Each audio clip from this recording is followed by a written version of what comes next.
So this year, the iQOO 12 has hit it out of the park in terms of camera performance, considering the price. The zoom performance has been especially fantastic, which is why when its parent company Vivo announced the Vivo X100, I was curious to find out how do these two camera setups compare, because they are very similar in nature. So let's find out the answer to that in our detailed camera comparison of the iQOO 12 against the Vivo X100. If you're here for the first time, I'm Ershad, you're watching Trakin Tech English, your destination for detailed, incisive gadget reviews. Now the hardware spec difference of the camera setups on both these phones are there for you to see on your screen right now, but here's what you need to specifically note. Now when it comes to the ultra wide angle camera and the 3x periscope camera, both the phones have the same hardware, but the primary 50 megapixel camera on the iQOO 12 is an OmniVision OB50H sensor, whereas on the Vivo X100 it is actually the Sony IMX920. If you compare the sensor size, the OmniVision one is actually quite larger compared to the Sony. On the other hand, the X100 has a larger 32 megapixel selfie camera compared to the 16MP unit on the iQOO 12. Now with that out of the way, let's jump right into the samples. Now both the phones output 12.5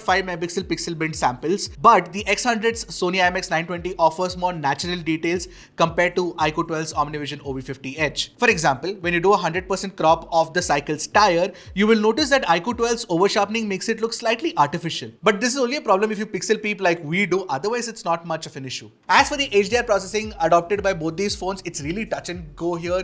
It's very difficult to find the differences really. But if you peer closely, you will notice that the shadow noise is better controlled by the Vivo X100 compared to the iQOO 12. And you can see a little more details in the shadows as well on the Vivo compared to the iQOO. However, most untrained eyes will not really care about this. But in the second sample, I'm certain that people will immediately gravitate towards the X100 over the iQOO 12, because the sun's intensity doesn't haze out the trees on the front on the X100 as much as it does on the iQOO 12. Now as for color rendition, on both the phones you get the vivid and natural modes, but the Vivo X100 of course has the Zeiss natural color mode. Anyway, what I noticed is that the vivid mode on Vivo is extremely vibrant, way more than the iQOO. And at the other end of the spectrum, the Zeiss natural color mode is more close to neutral and not as muted as the iQOO 12 is. So the X100 is closer to real life compared to the iQOO 12, which is particularly evident in the second sample where the red on the pachinko and the color of the table are all accurately represented on the X100 compared to the iQOO 12. When you're shooting friends and family, iQOO is slightly more close to neutral compared to Vivo when it comes to skin tones. We shot both the samples in the natural color mode to be faithful. And if you notice, the darker skin tones are slightly compromised on the X100 compared to the iQOO 12,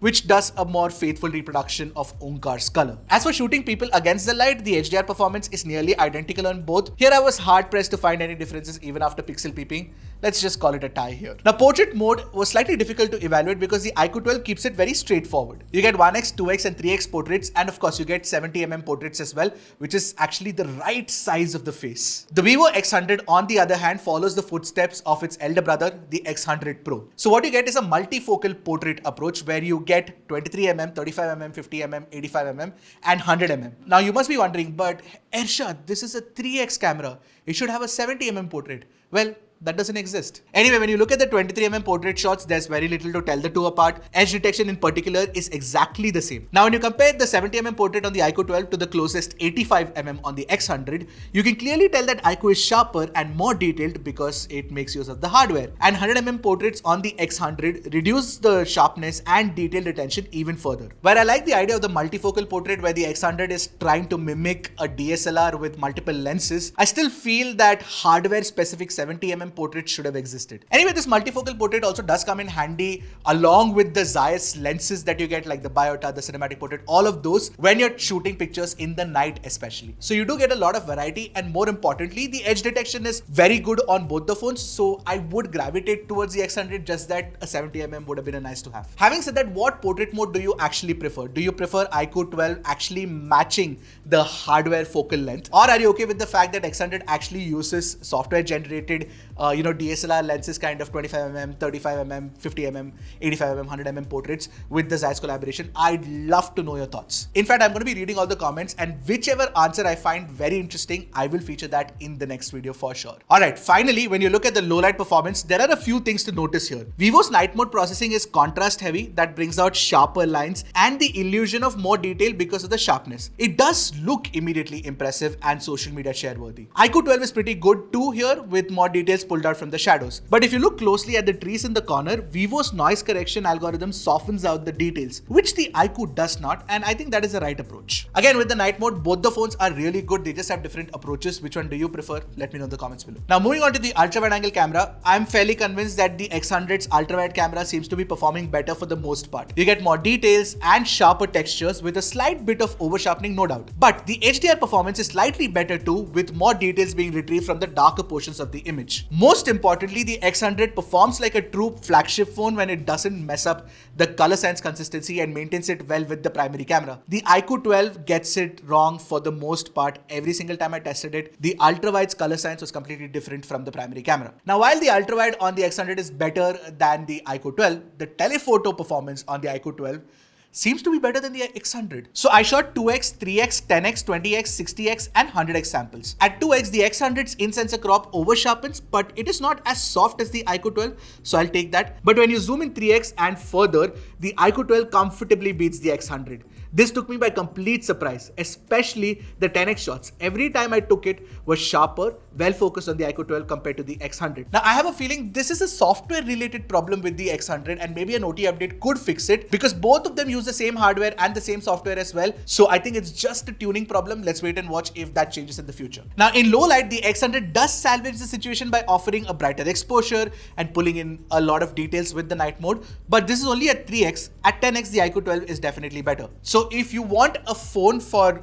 better telephoto performance, right now at least, the iQOO 12 is better than the Vivo X100. Now as for the selfies, clearly the X100's larger 32 megapixel selfie camera is sharper and more detailed compared to the iQOO 12. You also get a wider attached lens with the X100. This large sensor also comes in handy with low light selfies.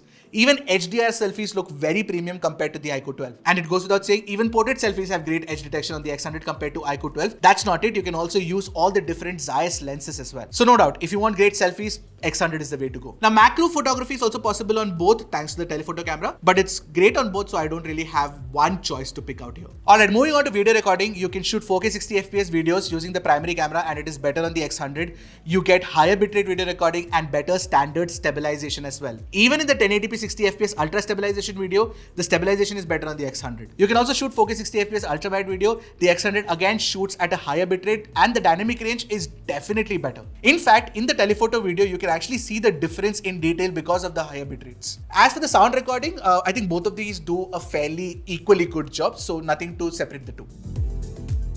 So this is 4K 60fps video recording from the Vivo X90 and the iQOO 12. So this is 4K 60fps video recording from the Vivo X90 and the iQOO 12. And if you're looking at low light video recording, again, that is superior on the X100 too. Selfie video recording is immediately superior on the X100 because you can shoot at 1080p 60fps, the HDR is better and the low light performance is better too. The X100 also offers cinematic portrait video, which is not possible on the iQOO 12, and that's definitely a huge advantage on the X100 because the kind of footage that you can shoot is really good. It's almost as good as the cinematic mode on the iPhone 14 and the 15 series. More importantly, you can also change the focus in post and edit, which is damn nice. Now, just like the cinematic portrait video, you also get the astro mode, you get a super moon mode, and you get the sunshot mode as well. So features wise, the X100 is better than the iQOO 12. Okay, this camera comparison has put me in a quandary. Which one should I pick as the winner? Well, in primary camera performance, both have their pros and cons, so I'll call it a tie. But if you want good ultra-wide angle pictures, you want good selfies, and you also want great video recording, then you cannot go wrong with the X100. But the telephoto on the iQOO 12, at least right now, is better than the X100. Now with these points in mind, which one would you pick? Let me know in the comments below. And if you had me at gunpoint, I'd probably go with the X100 only because it does both photos and videos well. So with that, I hope this camera comparison was useful. What other comparisons would you like to see? Let me know in the comments below, and I'll see you guys in the next one. Until then, keep tracking and stay safe.